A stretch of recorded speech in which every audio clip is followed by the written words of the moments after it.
It can operate. We started negotiations on establishing a commission, an agreement between the Eurasian Economic Union and India.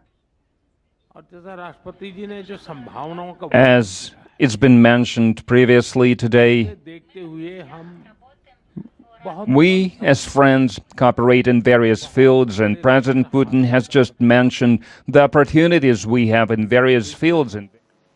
बहुत बड़े लक्ष्य हासिल कर सकते हैं। बिजनेस हो या डिप्लोमेसी, किसी भी साझेदारी की नींव आपसी विश्वास है। भारत रूस संबंधों की सबसे बड़ी शक्ति यही विश्वास है। ये हमारे साझे प्रयासों को दिशा भी देता है और गति भी देता है। यही वह लॉन्च पैड है जो हमें नए सपनों, नई आकांक्षाओं की उड़ान भरने के लिए प्रेरित करता है।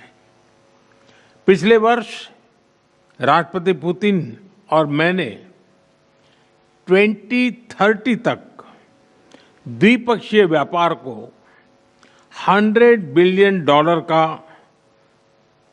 उस लक्ष्य को पार करने का हमने निर्धार किया था।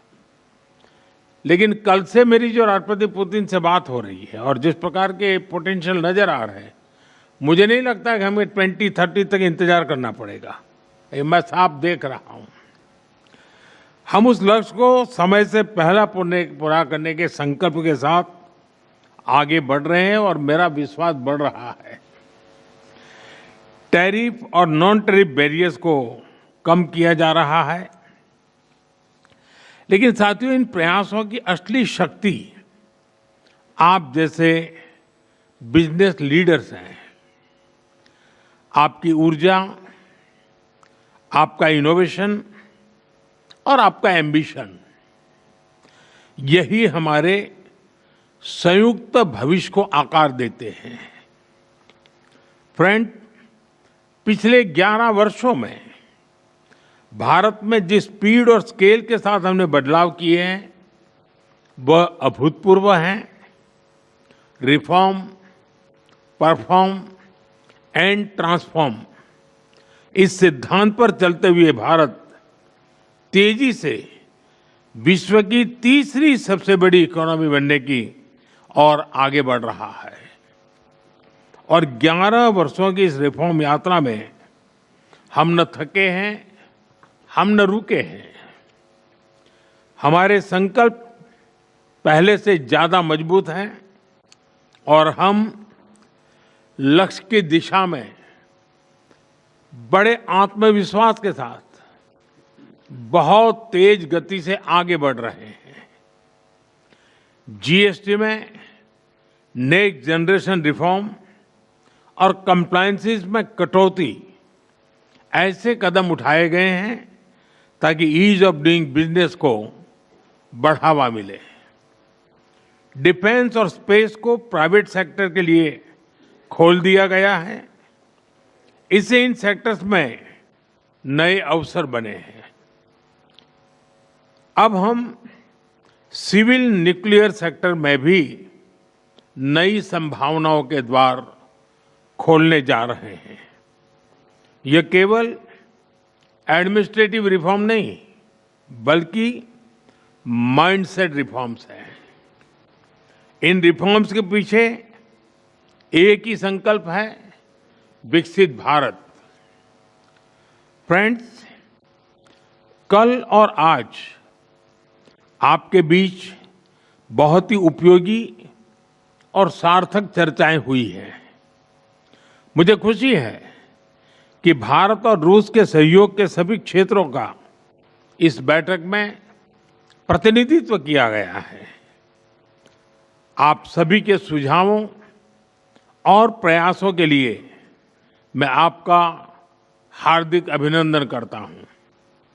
मेरी ओर से हमारे सहयोग को आगे बढ़ाने के लिए कुछ विचार आपके सामने मैं रखता हूं। पहला, लॉजिस्टिक्स और कनेक्टिविटी के क्षेत्र में आज की बैठक में राष्ट्रपति पुतिन और मैंने हमारे कनेक्टिविटी के पूरे पोटेंशियल को रियलाइज करने पर बल दिया है।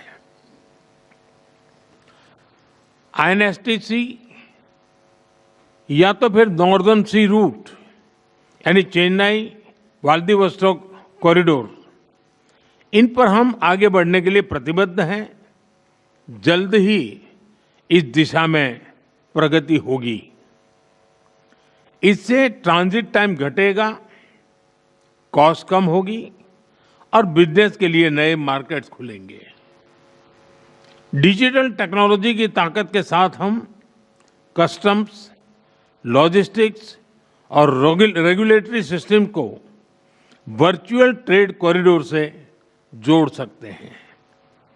इससे कस्टम्स क्लियरेंस तेज होगा, पेपर वर्क घटेगा और कार्गो मूवमेंट अधिक सीमलेस बनेगा। दूसरा, मरीन प्रोडक्ट्स। हाल ही में रूस द्वारा भारत से डेयरी और मरीन प्रोडक्ट्स के निर्यात के लिए भारतीय कंपनियों की लिस्ट में विस्तार किया गया है। इससे भारत के एक्सपोर्टर्स के लिए नए अवसर बने हैं। भारत के high quality marine products, value added sea food, processed food, इसकी बड़ी मात्रा में ग्लोबल डिमांड है। हम cold chain logistics, deep sea fishing और फिशिंग हार्बर्स के मॉडर्नाइजेशन में जॉइंट वेंचर और टेक्नोलॉजी पार्टनरशिप बना सकते हैं।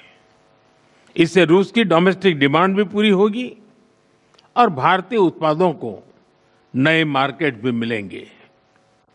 तीसरा, automobile sector. Bharat affordable, efficient EVs, two wheelers और सीएनजी मोबिलिटी सॉल्यूशंस में आज ग्लोबल लीडर है। रूस एडवांस मटेरियल का बड़ा प्रोड्यूसर है। हम मिलकर ईवी मैन्युफैक्चरिंग, ऑटोमोटिव कंपोनेंट्स और शेयर्ड मोबिलिटी टेक, इसमें साझेदारी कर सकते हैं। इससे हम न केवल अपनी जरूरतों को पूरा कर सकेंगे, बल्कि ग्लोबल साउथ, विशेषकर अफ्रीका के विकास में भी योगदान दे सकते हैं। चौथा, फार्मा। भारत आज विश्व भर में किफायती मूल्यों पर उच्चतम क्वालिटी की दवाइयां सप्लाई कर रहा है। इसलिए भारत को फार्मेसी ऑफ द वर्ल्ड भी कहा जाता है। हम दोनों मिलकर joint vaccine development, cancer therapies, radio pharmaceuticals और एपीआई सप्लाई चेन में सहयोग कर सकते हैं। इससे हेल्थ केयर सिक्योरिटी भी बढ़ेगी और नई इंडस्ट्रीज भी विकसित होगी। पांचवा, टेक्सटाइल। भारत के पास नेचुरल फाइबर से लेकर टेक्निकल टेक्सटाइल तक विशाल क्षमता है। डिजाइन, हैंडीक्राफ्ट्स और कारपेट्स में हमारी वैश्विक पहचान है। रूस पॉलीमर और सिंथेटिक रॉ मटेरियल्स का बड़ा प्रोड्यूसर है। हम साथ मिलकर रेजिलिएंट टेक्सटाइल वैल्यू चेन बना सकते हैं। इसी तरह फर्टिलाइजर, सिरेमिक्स, सीमेंट मैन्युफैक्चरिंग और इलेक्ट्रॉनिक जैसे क्षेत्रों में भी सहयोग की कई संभावनाएं हैं। साथियों, सभी क्षेत्रों में सहयोग बढ़ाने में मैन पावर मोबिलिटी की महत्वपूर्ण भूमिका है। भारत आज दुनिया की स्किल कैपिटल के रूप में उभर रहा है। हमारा युवा talent technology, engineering, health care, construction, logistics, हर क्षेत्र में ग्लोबल रिक्वायरमेंट्स को पूरा करने की क्षमता रखता है। रूस की डेमोग्राफिक और इकोनॉमिक प्रायोरिटीज को देखते हुए यह साझेदारी दोनों देशों के लिए अत्यंत उपयोगी है। जब हम भारत के टैलेंट को रूसी भाषा और सॉफ्ट स्किल में ट्रेनिंग देंगे तो हम मिलकर एक ऐसी रशिया रेडी वर्कफोर्स तैयार कर सकते हैं जो दोनों देशों की शेयर्ड प्रॉस्पेरिटी को गति देगी। फ्रेंड्स, आज हम अपने दोनों देशों के नागरिकों के लिए टूरिस्ट वीजा पर कई अहम हमने फैसले लिए हैं। इससे दोनों देशों के बीच टूरिज्म को बढ़ावा मिलेगा, टूर ऑपरेटर्स के लिए नए बिजनेस अपॉर्चुनिटीज बनेगी और रोजगार के नए अवसर खुलेंगे। फ्रेंड्स, आज भारत और रूस को इनोवेशन, को प्रोडक्शन और को क्रिएशन की नई यात्रा पर साथ चल रहे हैं। हमारा लक्ष्य आपसी व्यापार बढ़ाने तक सीमित नहीं है। हम पूरी मानवता की भलाई सुनिश्चित करना चाहते हैं। इसके लिए ग्लोबल चैलेंज का स्थायी समाधान तैयार करना है। भारत इस यात्रा में रूस के साथ कंधे से कंधा मिलाकर चलने के लिए पूरी तरह से तैयार है। मैं आप सबसे कहना चाहता हूं, कम make in India, partner with India and together let us make for the world. इन्हीं शब्दों के साथ मैं राष्ट्रपति पुतिन और आप सभी का आभार व्यक्त करता हूं। बहुत बहुत धन्यवाद।